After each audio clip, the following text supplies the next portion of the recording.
Hi, I'm Dr. Mark Lewinter, licensed acupuncturist at Metro Acupuncture in Atlanta, Georgia. Hi, and I'm Andrea Lewinter, a licensed acupuncturist in Atlanta, Georgia. I also work at Metro Acupuncture. That's right. Mom, are you excited about today's topic? I think you picked a great topic today about uniforms. So, yes, I am very excited to talk about our uniforms. It is talking about uniforms and it's talking about that and so much more. I think we're going to touch on a little bit of imposter syndrome. We're going to also add in two acupuncture points that can be helpful for managing one's emotions. And why don't we just jump right into it? All right. Yeah, yeah. So when I thought about this topic, I remembered kind of my own progression of becoming an acupuncturist and the clothes that I wore in my training. And when I was at acupuncture school, it was required that all the men wear ties, and all of the student acupuncturists had to wear a white lab coat. And I think that was this idea of showing yourself in this medical and professional way. Mhm. My school as well. I think it's really common among acupuncture schools, and we can get back to that a little bit more as to why they have acupuncturists dressed in this uniform or even this costume. And I'm going to talk a little bit more in a moment about other costumes that I've worn as a professional acupuncturist. But before I do, I was also reflecting on, in some ways, I don't even feel like an adult. And I'm not sure we ever feel like an adult because I think what happened is that as children, we saw these adults and we had this belief of who they are, what they are. And it's nothing like my experience. It almost feels like there can be a little bit of imposter syndrome in just being an adult. Yeah, I agree. I think that there's and I'm not sure what all the reasons for this would be or pathways that it seems like we hit a point in our life, and it could be at 18, it could be at 26, it could be at 35. And there's a memory, there's something about that particular time that when you reflect back or when you mentally see yourself, it's at that time period. And I know that there's been So, studies so done. what you're saying is that one kind of locks into an image of what they would be like as an adult. I think we lock into an image at a certain age. And as we chronologically advance, we still feel ourselves at that age or that time or that energetic. So I was just going to say I know that they've done a lot of research on kids that use alcohol or drugs, and it's like they don't mature past a certain age. But I think that's different than how we see ourselves, how we internally experience our age. My age is much greater than yours, and we're not going to say what it is, but my age is much greater than yours. And yet, there's that feeling of not really being that age. I can see that I've matured and my values have changed and the way I present in the world is different. But there's still something about being 20, 30 years old that's still, oh, yeah, I'm this age now. I'm not that age anymore. So I think it's just like an energetic sort of thing. But yeah, what does an adult look like? I'm not sure. Exactly. And part of East Asian medicine is focusing on longevity and wellness. And unfortunately, as we age, that does decrease. And it's something that's very palpable. We can see us grow up, get bigger, and then we can also see a little bit of a decline. But professionally, it's harder to see that. And I remember my friend Eric sharing with me his experience as a public defender, And he was listening to someone's story, someone who was imprisoned, and he was defending them, and they had been convicted of a crime. And as this person was sharing their story, he said he thought to himself, this person really needs an attorney. I think you'll hear that story too from medical doctors and professional people. And how many times have you said that to yourself? This person really needs an acupuncturist. So in that story, Eric Yeah. is state licensed, totally Um, qualified. And then he realizes, like you said, that he's their attorney. It's not necessarily that someone waves a magic wand over us professionally and says, okay, you're an attorney, you're an acupuncturist. I had to become an acupuncturist, I had to complete acupuncture school, same as you. That was a 3-year program, and then take a standardized national test and pass that and show a level of competency. But as you look back, you think, oh, that was no big deal, or that was just something that happened, not really appreciate one's own learning. So then there can be not necessarily an imposter syndrome, but you want to convey your level of professionalism to your community. And one way that we do that is, I think, like we talked about earlier with the lab coat saying, here, I'm a medical professional. Or when I started at Metro Acupuncture in 2001, I wore a tie. I remember I had just graduated from acupuncture school and didn't have much money. And I went to a department store and bought several ties and several pants and several shirts. And I remember talking with you about that. And I thought, gosh, I just spent all this money and I don't have it. And you said, Mark, it's a good investment. That's what you need to do professionally. yeah. Yeah. And I found my own evolution, and it seems to be in tandem with as I've become more comfortable with myself and who I am professionally, to loosen the tie up a little bit. And that maybe my exterior costume doesn't matter as much. But I do find it ironic that we've done several of these vlogs, and today I decided to wear a tie when I'm going to be talking about how in the future I might want to even do a casual Friday. Yep.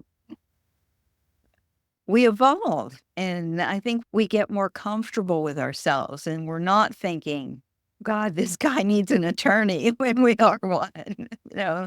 That's right. Yeah. And I think the other piece of that is going back to acupuncture school and being required to wear a lab coat and dress professionally and so on. I think the effort there is really for the student to recognize that they are a professional, That's right. to shift from whatever place you came from as a young person or midlife or whatever, is to shift and say, wait a minute, this is a whole other thing. People are going to be counting on me to help them with their health and well-being. That's right. That's right. I mentioned the word imposter syndrome a moment ago, and many people are familiar with that, but I just wanted to read an explanation about imposter syndrome. Imposter syndrome refers to a psychological experience where individuals doubt their abilities, feel like frauds, and fear being exposed as unqualified and undeserving of their achievements despite evidence of their competence. Yes. And I think the only way to get that is with experience, more and more experience. And in August of 2024, that completes my 25th year of practicing acupuncture. I started seeing my own patients in 1999 at Southwest Acupuncture College as a student acupuncturist. And those patients were my patients. I would run by my treatment protocols and my diagnosis with my teacher, but they saw me. So I've been doing this for 25 years. And not only have my costumes evolved in the clinic, now I tend to wear something where it's more of a business casual. And that evolution has happened where there was a time where I was wearing scrubs and times where I was also brought in the white lab coat. And it's interesting how these different clothing decisions might run in parallel with other things going on in my life. But Yes. now it's just business casual. And for the first time about a month ago, I bought a pair of jeans, and I hadn't had a pair of jeans in, I don't know, 5 or 10 years. And I thought to myself, I wonder if I could do my own casual Friday. Right. Another evolution. Another evolution. So I think that we don't see things as they are. We see them as we are.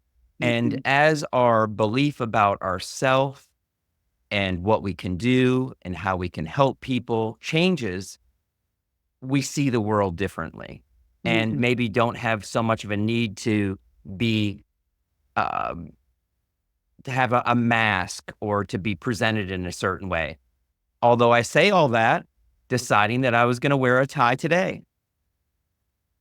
And it's looking good on you. Thank you. So let's see what else I have to say. So we talked about the more confidence that I have professionally, then clothing becomes less important. And also when I began to realize kind of how I can help people and that I was going to be part of this community, that what I wear isn't as important as who I am and knowing what I bring.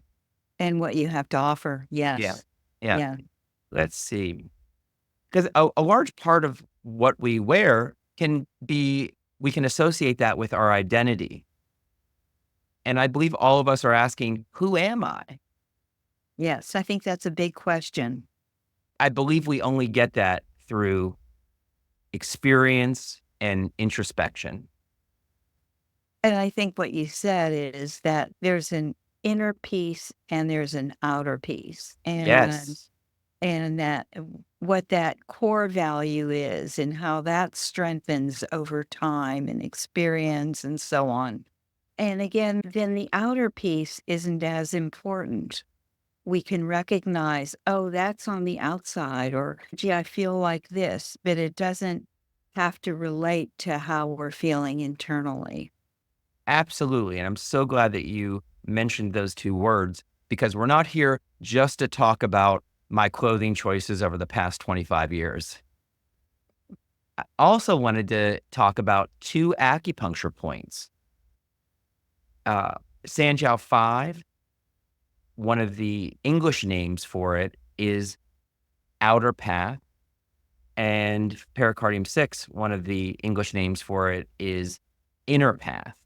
So we talked about that outer work and how the world may see us and we want to be seen in the world. And then also the inner work that we do and how we want to feel about ourselves. And knowing the names of these points gives me a curiosity as to when I needle these points on individuals, how it can help them in their own personal journey. Really? And they're almost like a brother and sister point. The Sanjiao 5 is just below the wrist. And then also in the almost the same location, but on the inside of the wrist, just about a couple inches below the wrist crease. One of the stories that I've heard is we were talking last time about master acupuncturists using only one needle. And when I was going to school, they were telling a story about master acupuncturists using one needle, starting at Sanjiao 5 and taking that one needle and skillfully moving it to Pericardium 6. Yes, through All and in through. one smooth stroke. Yeah, I've not attempted that, but yes, they and I think the other part of that story is how everything is connected. We did a little talk on everything being connected. Is that yes, everything is connected. We can move from the outer surface to the inner surface in one moment of thought. We can move from the inner surface to the outer surface in one moment. Very smooth, very direct. So we can take what we have to offer on the inside, which is a gift that we're giving someone else and bringing it out to be taken in by someone, by a patient. Absolutely. This is a little bit of a fun idea that I wanted to share and connect the way that I've presented myself over the years as an acupuncturist, and also have some self-reflection about that and connect it with a couple acupuncture points. Yeah. Anything else that you would like to add to this topic today? I think that there's many names for these points. One that I like and I just shared with you was for Sanjiao 5 was the gateway to outer harmony. It was like bringing that, oh, we're using that point, we're stimulating it, and we're bringing what you have in harmony to the outside. I think that that's exactly right. It really excited me what you're saying is that when we are able to bring an authentic part of ourselves and not trying to be something different than who we are, then I believe that the purity of our message is easier to be able to be received. And it's been challenging me professionally because of this idea that as an acupuncturist, I should be all knowing about everything with acupuncture. And I know a lot about acupuncture just because I've been studying it for 25 years. But I've probably also forgotten more about acupuncture than I might even know today. But the treatments, the gifts that I can give now, I think can be a real representation of my personal experience and my interest. It's not just coming from an academic place. So I'm glad that you mentioned that about Sanjiao 5. What is the name that you have for Pericardium 6? Pericardium 6, the connecting net of the inner chamber. And I love that too. There's a net that we're all connected. There's this energetic net that connects all of us. And yeah, so I really like the names of various points because they do have that poetry. And what does poetry do? It allows the mind to craft its better self. Absolutely. I wanted to make sure that I highlighted one thing about the Sanjiao 5 and have it here is that Sanjiao 5 can strengthen boundaries. So it can be useful for both physical and emotional resilience, supporting a sense of protection from external stressors. Yes. Yes. Beautiful. Yeah. And then, Beautiful. of course, Pericardium 6 can be helpful for decreasing anxiety, nervousness, restlessness, feeling overwhelmed. And so, of course, a well-known point for nausea and chest tightness. And those points are great, powerful points. Outer pass, inner pass, and other names. Yes. I think that's all. I don't anticipate that I will be wearing sweatpants in the clinic. I think Your it'll casual probably, Friday. yeah, and for my casual Friday, which may or may not happen. But I also think that with practicing something like acupuncture, it's not only important that the patients feel comfortable, but that I feel comfortable. And whatever that is, it may be that by, wearing a tie, I feel more comfortable. I'm not opposed to wearing a tie again. It may be that I don't. But the most important thing is that my internal experience of what I believe has to offer is being able to be received by my patients.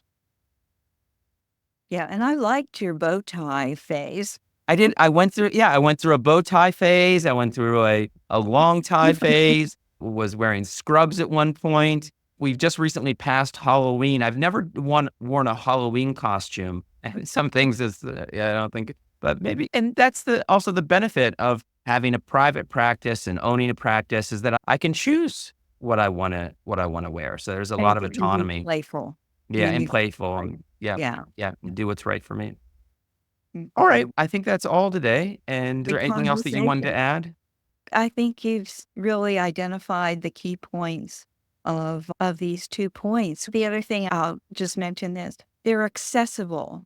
These are points that we could literally touch with our own energetic, massage gently, yes, and get benefit from it. I know that sometimes it feels sick to your stomach or something. And really, just by touching that and massaging it a little bit, PC6, yes, you start feeling a little bit better. So we forget about the things that we can do for our health Absolutely. by ourselves. Yeah. Wonderful. Okay. Until next time, Until next time, thank you all for listening. thank you.